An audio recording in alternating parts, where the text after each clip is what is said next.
ये 4 क्वेश्चन जैसे पीछे हम एक बताए थे पिछला लेक्चर में, उसी तरह से सारा पर काम आपको करना है।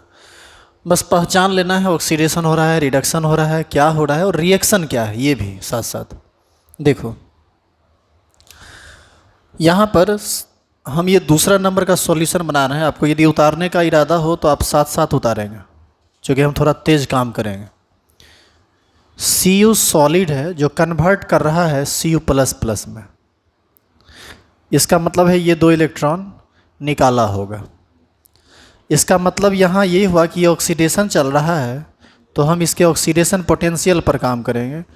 ई naught O P minus 0.0591 by n log Q. Q के बदले लिखते हैं concentration of Cu plus plus, बट्टा में कितना लिखेंगे 1। ई नॉट ओ पी हमको चाहिए, ओ पी यहाँ दिया हुआ है आर पी। कैसे पता चला आर पी दिया हुआ है? तुम शिफ्ट कर गया। Cu प्लस प्लस कन्वर्ट कर रहा है Cu में, ये 2 इलेक्ट्रॉन गेन करेगा तब नहीं इसमें कन्वर्ट करेगा। तो ये रिडक्शन पोटेंशियल है, चाहिए हमको ऑक्सीडेशन पोटेंशियल, तो वो वैल्यू पॉजिटिव है, तो यहाँ हमको क्या रखना पड़ेगा, निगेटिव। ये हो जाएगा 0.34 माइनस 0.0591।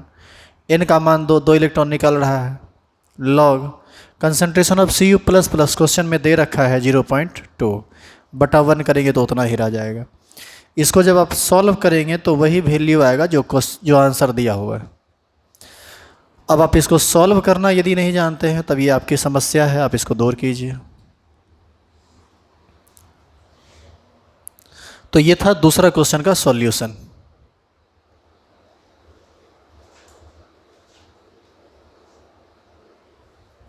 तो यहाँ से सॉल्व करने के बाद ये तो ऑक्सीडेशन पोटेंशियल हुआ, ऑक्सीडेशन पोटेंशियल जो आएगा उसी से आप क्या निकाल लेंगे, रिडक्शन पोटेंशियल। क्योंकि आप याद कीजिए पिछले क्लास में बोला गया था ना कि सबका रिडक्शन पोटेंशियल निकालिए। एक्चुअल में ये पिछले क्लास का ही क्वेश्चन चल रहा है, वो था क्वेश्चन नंबर 1, अब क्वेश्चन नंबर 2, क्वेश्चन नंबर 3 आ रहा है। तो रिडक्शन पोटेंशियल निकालने के लिए कहा गया था, रिडक्शन पोटेंशियल निकाले।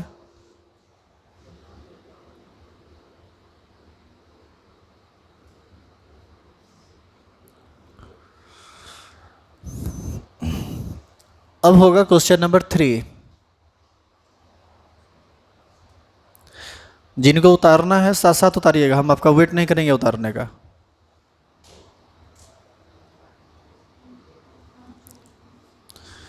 क्वेश्चन नंबर 3 में जो केमिकल रिएक्शन लिखा हुआ है, पहले आप उस केमिकल रिएक्शन को लिखिए। Mg सॉलिड किस में कन्वर्ट कर रहा है, Mg प्लस प्लस में। ऐसा तो तभी ना संभव है जब ये 2 इलेक्ट्रॉन निकाले। तो एक बार फिर से ऑक्सीडेशन ही ना हो रहा है, तो फिर से हम सेम फॉर्मूला लगाएंगे, बस यहाँ पर क्या बदल जाएगा, Mg प्लस प्लस। अब यहाँ नीचे का जो सारा वैल्यू है वो सब बदलेगा। अब देखते हैं, EOP पहले निकाल लेते हैं तो ERP अपने आप निकल जाएगा। E नॉट OP यहाँ पर हो रहा है ऑक्सीडेशन और यहाँ भी हो रहा है ऑक्सीडेशन। Mg से Mg प्लस प्लस में तब ना कोई चीज़ बदलेगा जब 2 इलेक्ट्रॉन का त्याग करे। तो ये डायरेक्ट वैल्यू आप पुट कर दीजिए 2.36 माइनस 0.0591 बाई एन का value 2 log concentration of Mg plus plus. Question में हमेशा आपको देगा, क्वेश्चन में ये चीज़ नहीं देगा तो क्वेश्चन बनेगा ही नहीं।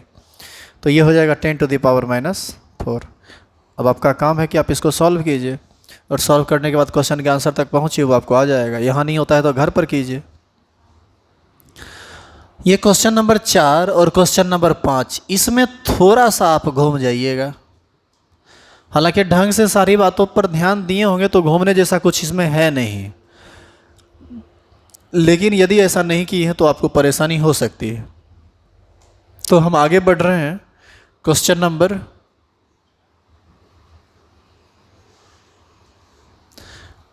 घर से कल बना लीजिएगा पूरा और आंसर मिला लीजिएगा। देखिए आंसर मिलता है आपसे कि नहीं। इसलिए हम आपको ये आंसर मिलाने बोल रहे हैं क्योंकि हो ना हो आपको लॉग में कहीं प्रॉब्लम ना क्रिएट हो जाए, और लॉग में प्रॉब्लम होगा तो मुश्किल हो जाए। आपका लेक्चर नंबर क्या है? 11 नहीं होगा, देख के बताया कीजिए। आप लोग लेक्चर नंबर नोट नहीं करते हैं? लेक्चर नंबर नोट किया कीजिए, रोज़ का रोज़ लेक्चर नंबर नोट किया कीजिए। और बोलना है आपको, अभी भी आप याद नहीं दिलाते हैं। कितनी ज़्यादा परेशानी होती है बाद में आपको हम बता नहीं सकते हैं, और हमको लेक्चर नंबर याद नहीं रहेगा ना, हम उतना उतना बैच लेते हैं, सबका लेक्चर नंबर अलग, ये चैप्टर वाइज लेक्चर नंबर होता है। तो चैप्टर वाइज कितना 7 को बैच लेते हैं, तो 7 का लेक्चर नंबर कितना याद रहेगा, वो आपको याद दिलाना पड़ेगा। क्वेश्चन नंबर 4, Cl2 गैस है जो कन्वर्ट कर रहा है Cl माइनस में। अच्छा एक बात बताइए, Cl2 जब तक इलेक्ट्रॉन गेन करेगा नहीं, क्या तब तक वो Cl माइनस में बदल सकता है? नहीं। फिर मुंह बंद कर रहा है तो सब पागलपन किया ना, तो पिटना शुरू करेंगे। अब ये 2 इलेक्ट्रॉन गेन करेगा और 2 इलेक्ट्रॉन गेन करने के बाद ही Cl माइनस में बदलेगा। लेकिन एक चीज जरा सोचिए आप कि Cl2 जो है वह 2 इलेक्ट्रॉन गेन करेगा तो क्या एक Cl माइनस देगा? कितना Cl माइनस देगा? 2। लेकिन इस बात का कोई चर्चा यहाँ पर नहीं किया। Cl2 Cl माइनस में कन्वर्ट किया। यहाँ पर यदि क्वेश्चन में डायरेक्ट लिख देता कि 2 Cl माइनस तो हमारा काम थोड़ा और आसान हो जाता, लेकिन यदि नहीं भी लिखा है तो हमको अपने तरफ से ये काम करना पड़ेगा, क्योंकि जब आप रिएक्शन लिखिएगा तो उसका फुल मीनिंग होना चाहिए। क्या ये पॉसिबल है कि Cl2 एक इलेक्ट्रॉन लेके एक Cl माइनस में कन्वर्ट करे? तो फिर एक Cl गया कहाँ? क्योंकि Cl कभी भी एटॉमिक फेज में नहीं रहेगा, सिंगल एटम के रूप में नहीं रहेगा। वो जब भी रहेगा तो या तो आयन में कन्वर्ट कर जाएगा, नहीं तो जब भी रहेगा तो Cl2 के रूप में रहेगा। तो ये रिडक्शन का रिएक्शन है या ऑक्सीडेशन का? तो यहाँ पर हम लोग लिख सकते हैं ERP minus is equal to E0RP minus 0.0591 by N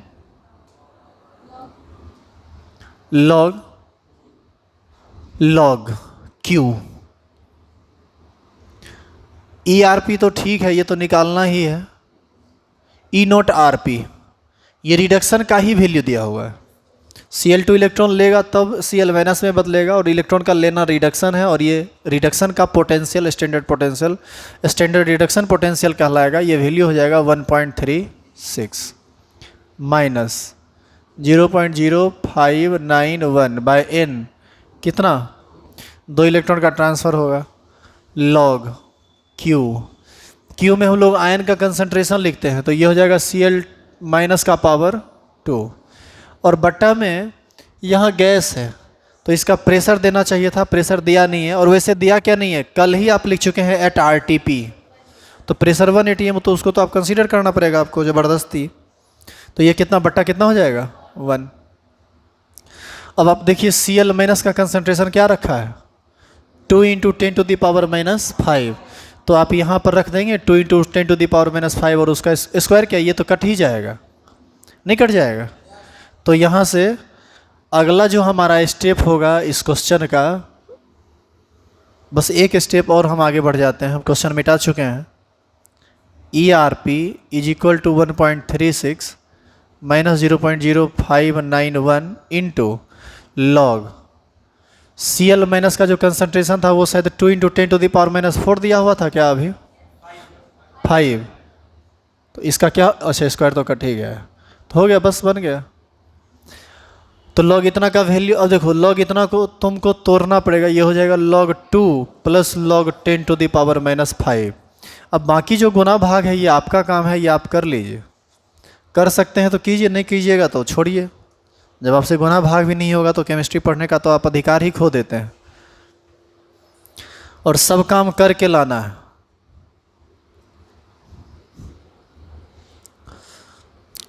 copy में ये पूरा आंसर तक आप यदि पहुँचे हुए नहीं रहिएगा और किसी दिन धराइएगा तो बनाइएगा आज या कल, नहीं पिटाई लगेगा 10 दिन 20 दिन के बाद। जिस दिन धराइएगा उसी दिन पीटेगा।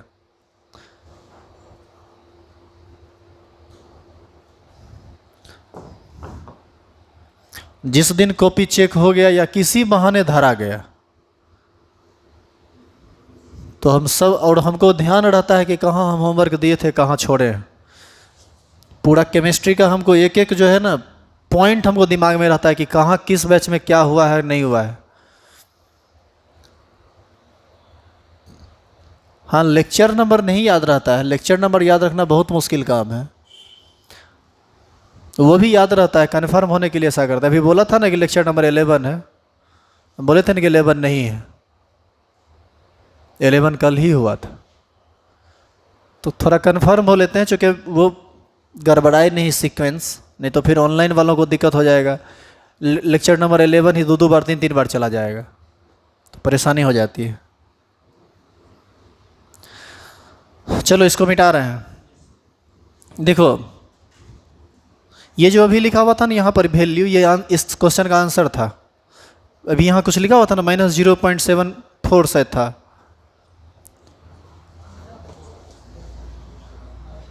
यही शायद लिखा हुआ था, ये आंसर है इसका जिस तरह से। चलो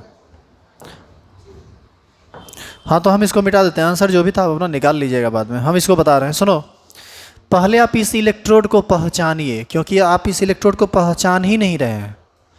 एक्चुअल में ये ना आयन इलेक्ट्रोड है। याद है इलेक्ट्रोड का 5वां टाइप, जिसमें +2 +3 में बदलता था, +3 +2 में बदलता था इलेक्ट्रॉन का लॉस गेन करके।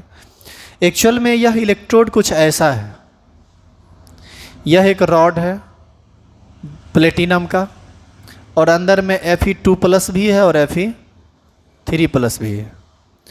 तो कहता है कि प्लेटिनम के अंतर्गत रिएक्शन जो हो रहा है उसमें Fe2+ जो है वह कन्वर्ट कर रहा है Fe3+ में। बताइए Fe2+ कन्वर्ट कब करेगा Fe3+ में? एक इलेक्ट्रॉन लेके या दे के?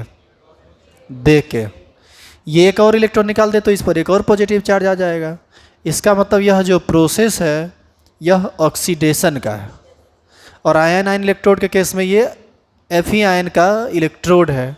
तो यहाँ पर हम लोग कह सकते हैं EOP = E0OP -0.0591/n log Q। Q के बदले इधर का आयन का कंसंट्रेशन और बट्टा में रिएक्टेंट के आयन का कंसंट्रेशन, तो ये हो जाएगा Fe3+ बटा Fe2+। तो EOP बराबर E0OP हमको चाहिए। ये दिया हुआ क्या है वो देख के बताओ, तो क्या दिया हुआ है? ये OP है या RP है? RP है। कैसे पता चला? इसके लिए लिखने की जरूरत नहीं है, थोड़ा सा कॉमन सेंस यूज कीजिए। Fe3+ है और इधर है Fe2+। एक पॉजिटिव चार्ज इधर घट गया ना, तो प्रोडक्ट में जाके एक पॉजिटिव चार्ज तब ना घटा होगा जब रिएक्टेंट एक इलेक्ट्रॉन को गेन कर लिया होगा। इसका मतलब ये रिडक्शन का पोटेंशियल है और हमको चाहिए यहाँ पर ऑक्सीडेशन का पोटेंशियल। वैल्यू तुरंत निगेटिव होगा और ये हो जाएगा -0.77 -0.0591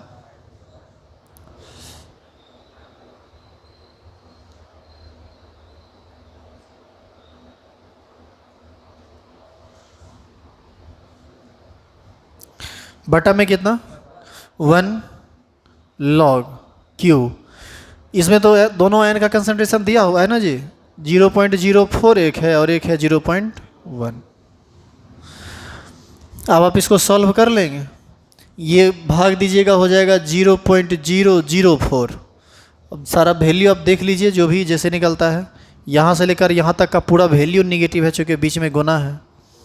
तो आपको ये टोटल मान निकाल लेना है। मान निकाल लेने के बाद घटा उटा दीजिएगा, आपको आंसर आ जाएगा। अभी शायद लिखे थे -0.74 वोल्ट ना, ये आंसर आ जाएगा माइनस में, यही था ना लिखा हुआ यहाँ पर। तो इस तरह से आप किसी भी हाफ सेल रिएक्शन पर काम कर सकते हैं और ये बहुत भारी नहीं है।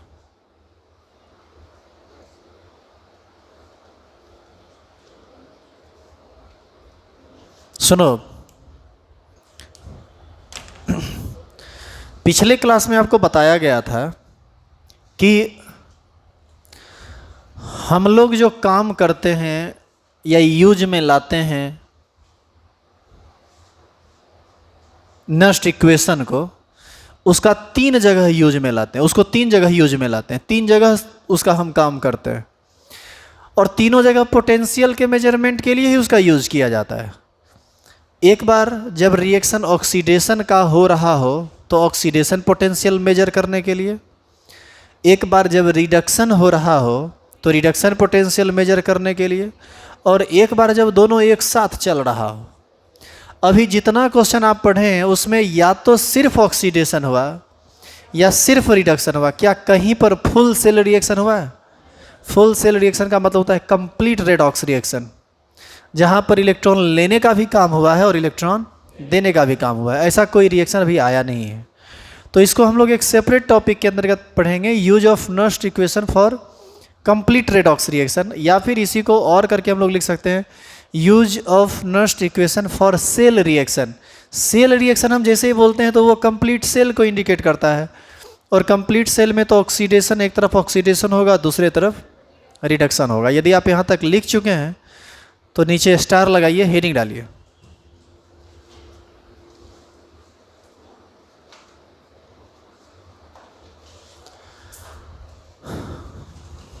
लिखिए use of Nernst equation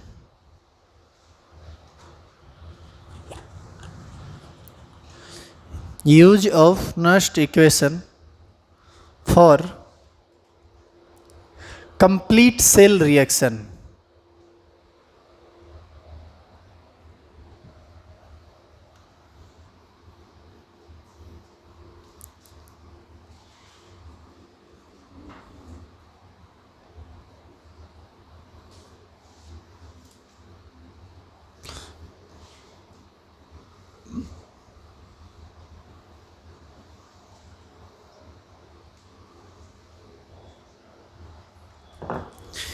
use of Nernst equation for complete cell reaction लिख लिए।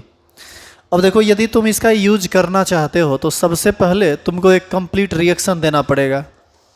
जैसे मान लीजिए जिंक सॉलिड है जो Cu++ के साथ रिएक्शन करता है, जिसका कंसंट्रेशन C1 है, और ये प्रोडक्ट बनाता है Zn++ जिसका कंसंट्रेशन C2 है, और साथ साथ ये CO सॉलिड का निर्माण करता है। अब देखो यहाँ पर ऑक्सीडेशन का रिएक्शन और रिडक्शन का रिएक्शन दोनों हो रहा है। कैसे? Zn से Zn++ में बदला, ये 2 इलेक्ट्रॉन निकाला होगा और ऑक्सीडेशन हुआ होगा, तब ऐसा हुआ होगा। और Cu++ 2 इलेक्ट्रॉन गेन किया होगा तो Cu में कन्वर्ट किया होगा, तब ऐसा हुआ होगा। यानी नंबर ऑफ लॉस और गेन ऑफ इलेक्ट्रॉन कितना है इस रिएक्शन के लिए? 2। क्या इस रिएक्शन में आपको इलेक्ट्रॉन दिख रहा है? नहीं दिख रहा है। तो यहाँ दिख नहीं रहा है, हाफ रिएक्शन में दिखता था। यही तो अंतर है फुल सेल रिएक्शन और हाफ रिएक्शन में। ऑक्सीडेशन या रिडक्शन के केस में इलेक्ट्रॉन आपको दिखेगा, लेकिन फुल सेल रिएक्शन में इलेक्ट्रॉन आपको दिखेगा नहीं। वो आपको कंसेप्ट के आधार पर, नंबर ऑफ चार्ज के आधार पर निकालना पड़ता है कि वहाँ पर n का वैल्यू कितना होगा। तो इस रिएक्शन के लिए n का मान 2 होगा। लेकिन फिलहाल इस पर हम जब काम में लाएंगे इस इक्वेशन को, E बराबर E0 माइनस 0.0591/n, जैसे ही हम ये इक्वेशन में ये टर्म डालते हैं, समझ आइए वो 25 डिग्री सी का है, चूँकि 25 डिग्री सी पर ही ये इक्वेशन होता है। अदरवाइज तो 2.303 RT/NF का यूज हम लोग कर देंगे, log Q। E को ही आप इस बार ना ऑक्सीडेशन पोटेंशियल कहेंगे ना रिडक्शन पोटेंशियल कहेंगे, इसी को हम लोग कहेंगे E सेल। इसी ई सेल को ईएमएफ ऑफ सेल भी कहा जाता है, जिसको आप इलेक्ट्रोमोटिव फोर्स कहते हैं, इलेक्ट्रोमोटिव फोर्स ऑफ सेल।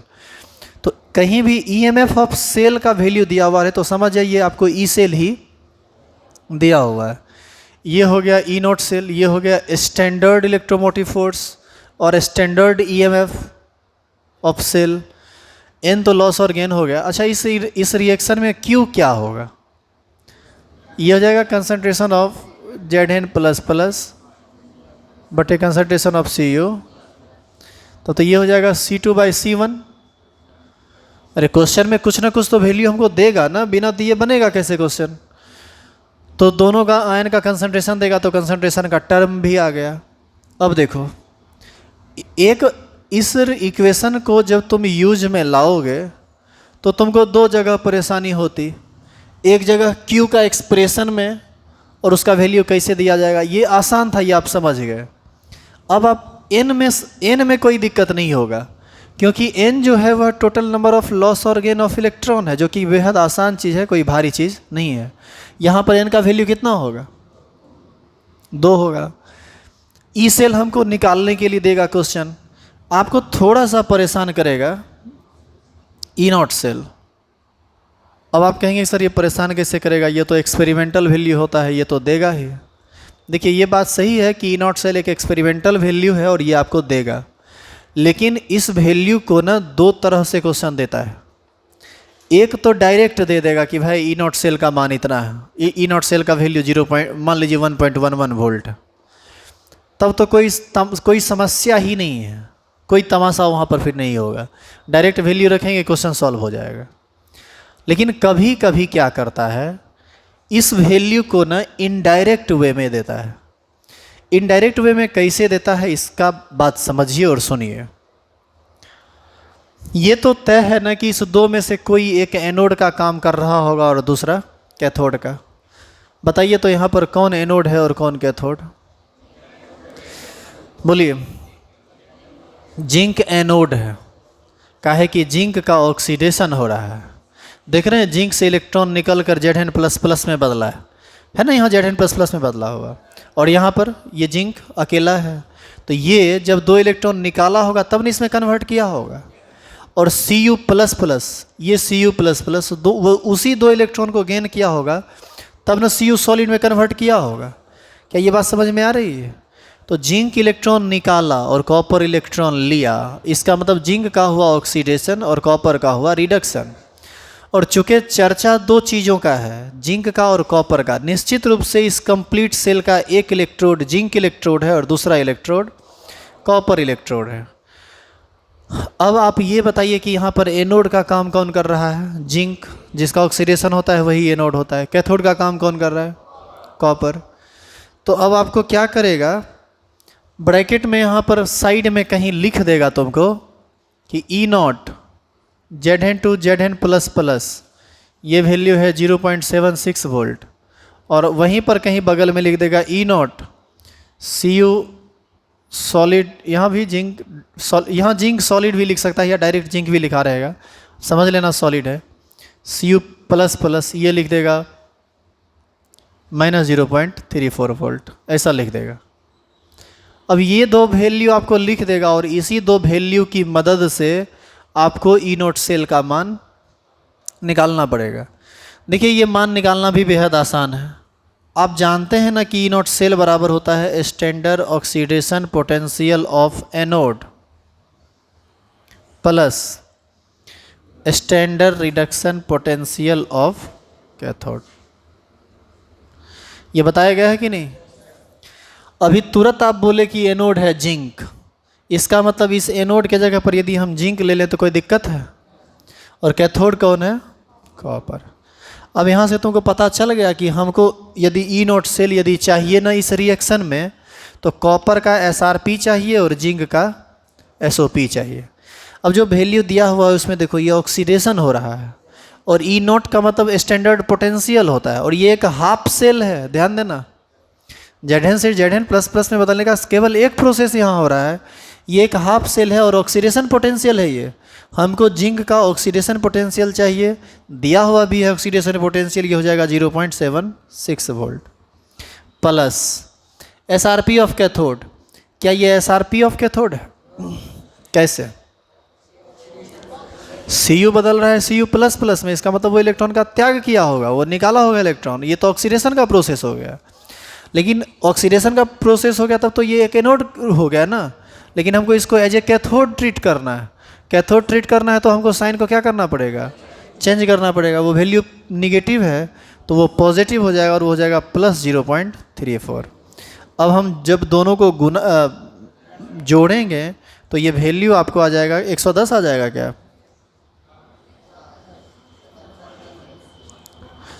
हाँ, मतलब 1.10 वोल्ट आ जाएगा, इतना आ गया। तो यहाँ से हमको क्या पता चल गया? E0 cell.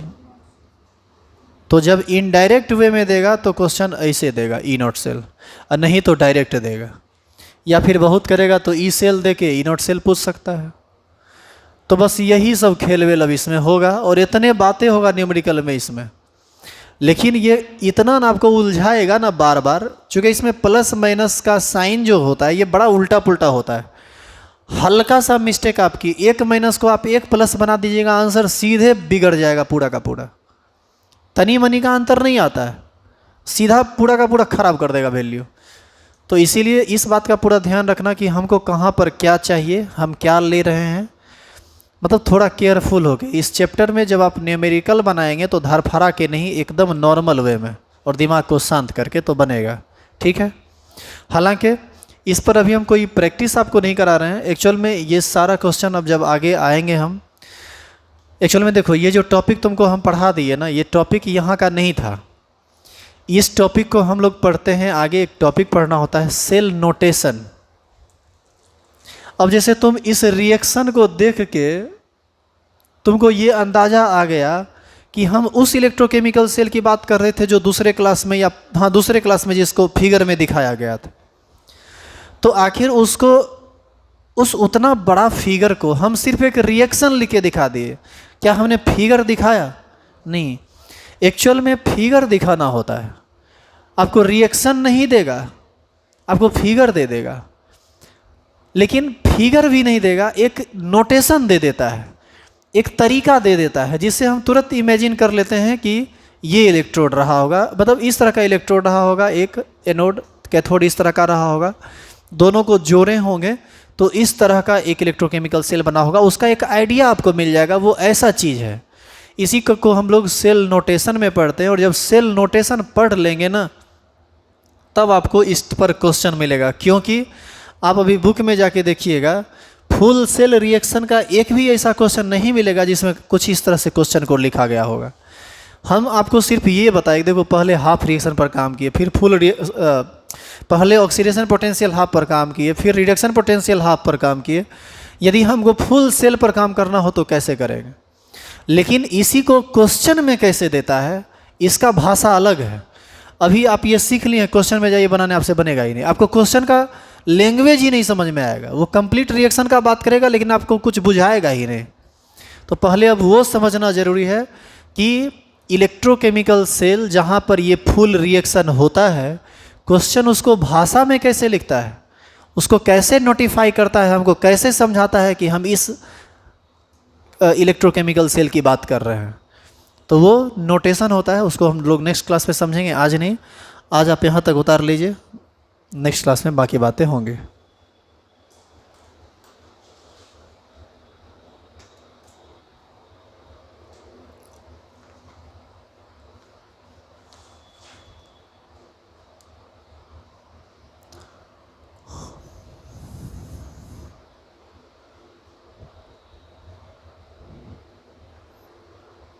आइए नेक्स्ट क्लास।